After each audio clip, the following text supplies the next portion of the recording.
আসসালামু আলাইকুম রহমতুল্লাহ বারকাতু। আমাদের রেইন বার্ডের মধ্যে একটা যে সমস্যা দেখা যায়, আমাদের গেট বাল্ব যদি মনে করেন 10টা থাকে 8টা থাকে, তখন আমরা কীভাবে একটার পর একটা চালু করবো? এই জন্য আমাদেরকে এই যে প্রোগ্রাম সেটিং করতে হয়। এই যে প্রোগ্রাম সিলেক্ট, এখানে 3টা সেকশন আছে।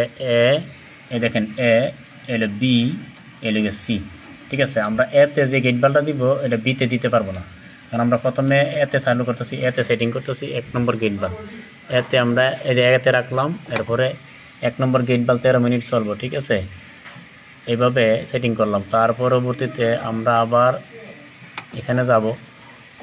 আচ্ছা, এখানে রান টাইমে যাব, আমরা বি প্রোগ্রামে যাব। যে বি প্রোগ্রামে আমরা এটা রাখছি, এটাকে মাইনাস করে দেবো। আমরা বি প্রোগ্রামে দিব, এটাকে আমরা বন্ধ করে দেবো। 0 করে দিলে এটা আর চলবে না।